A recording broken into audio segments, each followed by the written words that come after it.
beating Trump 28 to 24%. Tonight, the state of Iowa has spoken.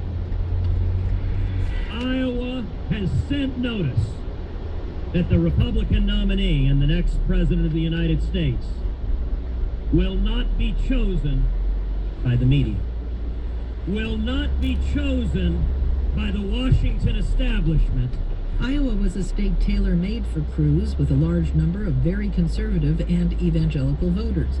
But Cruz was the target of attacks from all sides. Trump accused him of being constitutionally unqualified to be president because he was born in Canada, and the governor of Iowa campaigned openly against him because Cruz was opposed to Iowa's ethanol subsidy. Tonight is a testament to the people's commitments, to their yearnings to get back to our core commitments, free market principles, constitutional liberties, and the Judeo-Christian values that built this great nation.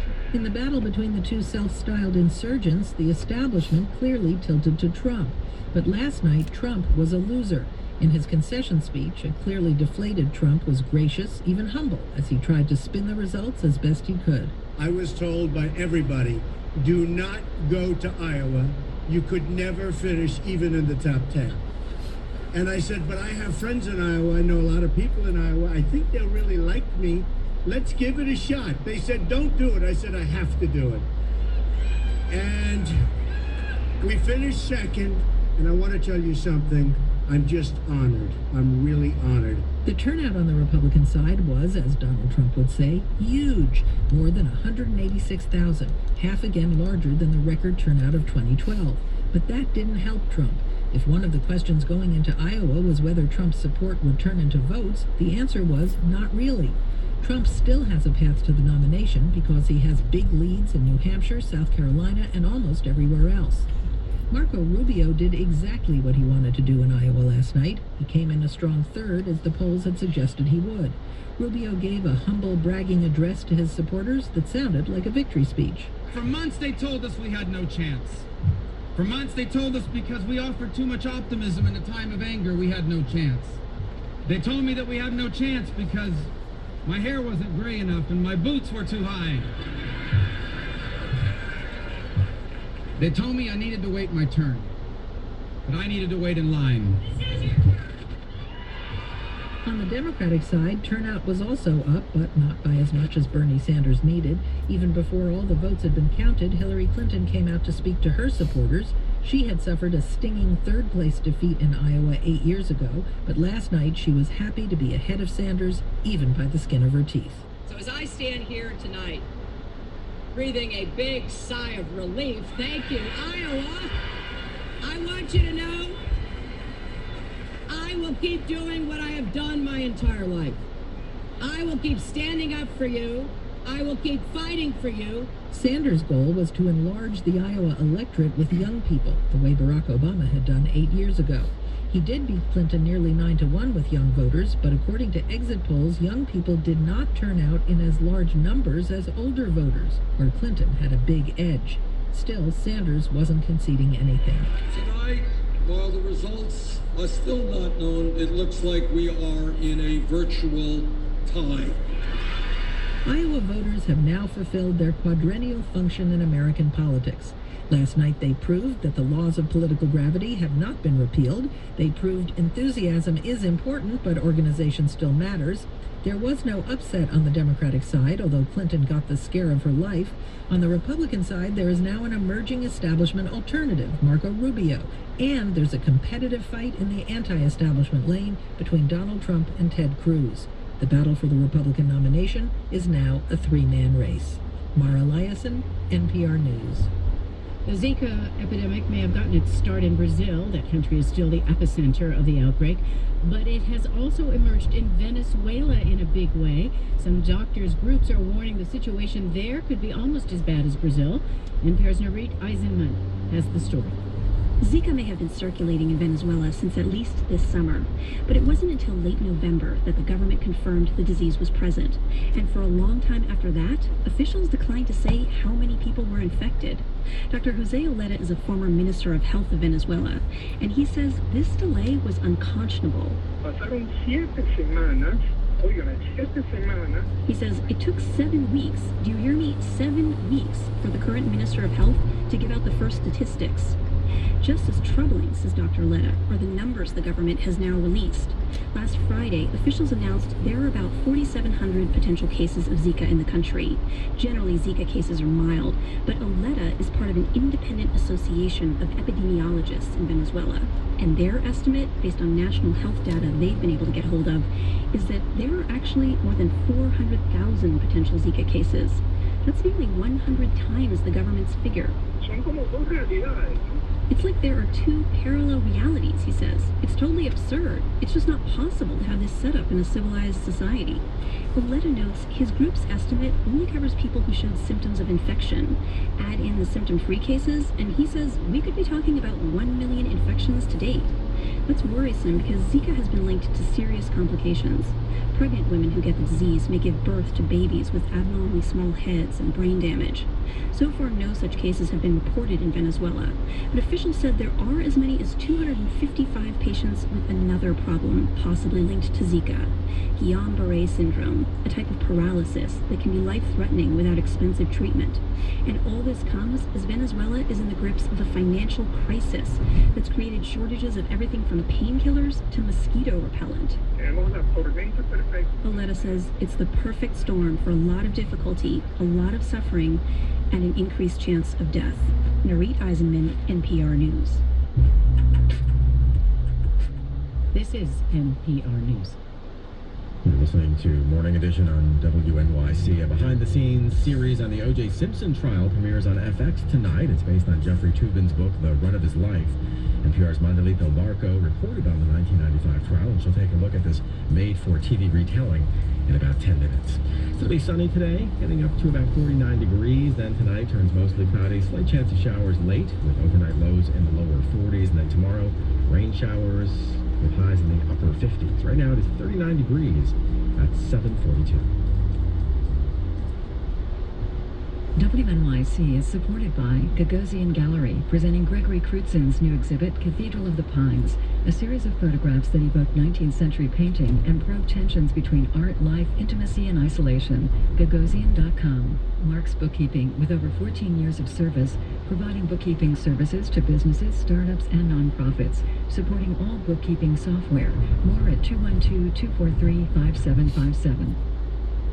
Our news in Washington. I'm Dave Mattingly. Hillary Clinton and Ted Cruz are celebrating wins in last night's Iowa caucuses. Clinton scored a narrow victory over Vermont Senator Bernie Sanders among Democrats. That race wasn't called until early this morning. Among Republicans, Cruz finished ahead of Donald Trump and Marco Rubio. Here's NPR's Don Gagne. The big story in Iowa was really the turnout, and Ted Cruz used it to claim a victory over Donald Trump. But also a big story was the third-place finish of Marco Rubio, who becomes the leading mainstream or establishment Republican in the race now going forward. The New Hampshire primary is now a week away. Lawyers for Bill Cosby will be in court today asking a judge in Pennsylvania to dismiss criminal charges against the actor and comedian. Scientists say drought continues to threaten the survival of the Northern California salmon. As Bob Hensley reports, fewer salmon are making it from the Sacramento River to the Pacific Ocean. The salmon perished in large numbers because the river was too shallow and too warm. Officials have tried to boost river levels primarily by withholding irrigation water from farmers. As the salmon continue to decline, farmers are concerned the volume of irrigation water earmarked for them could be cut even more this year. California's wet winter is helping to ease the drought somewhat. I'm Dave Mattingly in Washington. And this is WNYC in New York at 7:44. Good morning, I'm Satirius Johnson. The son of Rachel Nordlinger, a former top aide in the de Blasio administration, was arrested and charged with manslaughter yesterday. That's according to multiple media reports. 19-year-old Kari Nordlinger allegedly stabbed and killed a 16-year-old during a dispute in New Jersey. Nordlinger is the former chief of staff to New York City's First Lady, Chirlane McCray. She took a leave of absence in November 2014 to spend more time with her son after he was arrested on trespassing charges. State health officials say the mosquito blamed for infecting people with the Zika virus is not found in New York, but they plan to check related mosquitoes in New York City, Long Island, and the lower Hudson Valley this spring. Officials say the only U.S. cases involve people who traveled to Brazil and other places where mosquito bites have been linked to Zika infections. And Governor Christie spent the night in New Hampshire, leaving Iowa even before Republican caucus goers made their decision in a win for Ted Cruz. New Hampshire is considered to be friendlier to more traditional Republican candidates.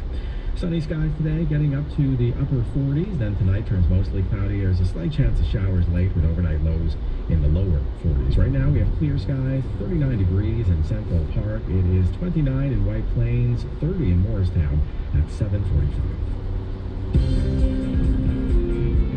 I'm John Hockenberry of The Takeaway. The Takeaway is a fast-paced look at the news of the day. It's in-the-moment conversations that take the facts and frame them in ways that make you think. Newsmakers, experts, and people affected by the news, all part of the conversation. The talk is better when there's more at stake. So listen to The Takeaway. Weekday mornings at 9 on AM 820 and at 3 on 93.9 FM WNYC. You're listening to Morning Edition on WNYC. This evening, the New York City Ballet will premiere a new ballet based on the Hans Christian Andersen folktale, The Most Incredible Thing. It's the first narrative ballet from resident choreographer Justin Peck, and it features more than 50 dancers, as well as new music from composer Bryce Dessner, and sets and costumes by the artist Marcel Zama. With me now to discuss this new production is Marina Hars, who wrote about the new ballet for The Guardian, and Lee Witchell, a longtime dance critic who has followed City Ballet for years. Good morning. Good morning, Centuria. Good morning. So Lee, how significant is this new ballet? It's both unusual and exciting. It is not a common thing for someone to do a completely new story ballet out of whole cloth. We're using a story that's not commonly used. It's, as you said, it's a completely new production, and also it's a departure for City Ballet. City Ballet is the house of Balanchine, one of the foremost modern composers of the last century, and his choreography was the sort of abstract, unplotted work. He could do other things, but that was his specialty. This is a departure. And Marina, so what exactly is this ballet about? So, as you said, it's a folk tale or a fable by Hans Christian Andersen. It's about a contest, essentially. So it takes place in a kingdom where the king sets up a contest for the man or woman who can create the most incredible thing. A young artist comes up with the idea of creating this magical clock out of which emerge figures. And these figures reenact scenes, many of them with a slightly religious undertone, like Adam and Eve in the Garden of Eden, and the Three Wise Kings. And how would you describe Justin Peck as a choreographer? He is a very ingenious choreographer. He has this great facility for creating movement for large groups. He creates these really exciting patterns that are surprising.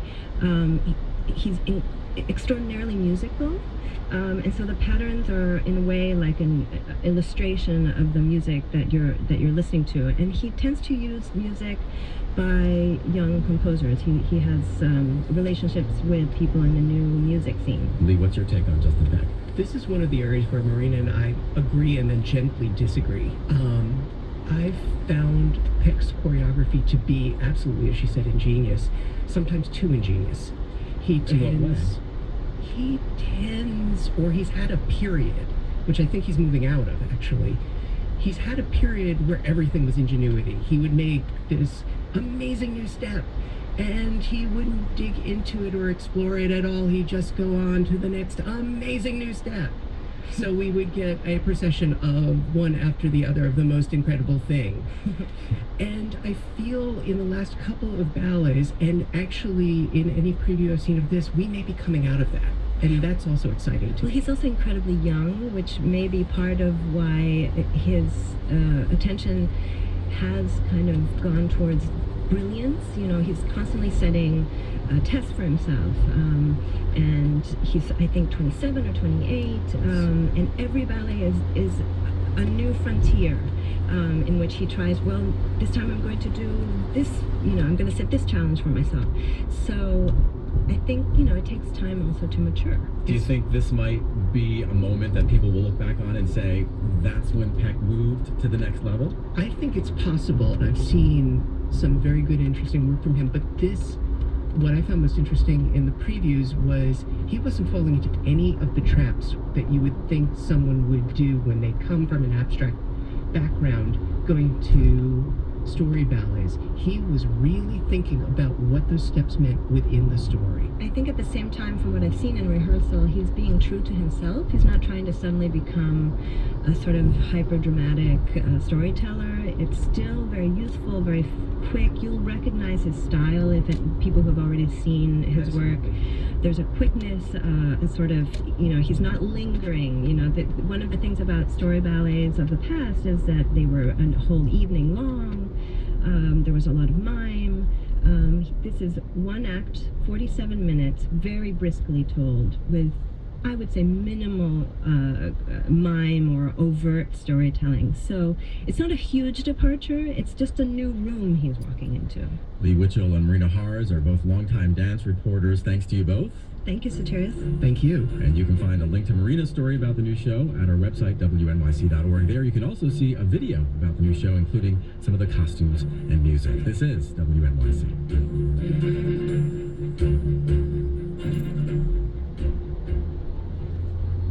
Support for NPR comes from WNYC members and from Inada, Japanese maker of full-body massage chairs, including the Flex 3S, with pre-programmed shiatsu massages and full-body stretch sessions at inadausa.com. That's INADAUSA.com. And the Bill and Melinda Gates Foundation, committed to focusing on the areas of greatest need to help ensure more children and young people survive and thrive. More information is available at gatesfoundation.org. You're listening to Morning Edition on WNYC. In the Iowa caucuses, Republican Donald Trump fell short of his polling numbers, coming in second behind Senator Ted Cruz. Hillary Clinton beat Bernie Sanders on the Democratic side, but not by very much. We'll have the latest from Iowa. And the World Health Organization is calling the spread of Zika virus an international health emergency. All that and more coming up in the next hour. It's going to be sunny today, getting up to about 49 degrees. Right now it's 39 in Central Park, 33 in Port Chester. 28 in Bridgewater at 7:51. This is Morning Edition from NPR News. I'm David Green in Des Moines, Iowa. And I'm Renee Montagne at NPR West. Beginning with a low-speed chase watched by millions, the saga of O.J. Simpson became a cultural event in America, an event that continues to fascinate. In 1994, Simpson was arrested and charged with murdering his ex-wife, Nicole Brown Simpson, and her friend, Ronald Goldman. Tonight, FX begins a new show, American Crime Story, and its first season focuses on the trial, the people versus O.J. Simpson. NPR's Mandalit Del Barco and I covered all of this at the time, and she joined me in the studio. Good morning. Good morning, Renee. Mandalit, we were part of a press corps dubbed Camp O.J., months in court covering that criminal trial. And one moment that really stands out in many people's minds all over the country was the televised event that kicked off that coverage, the slow speed chase.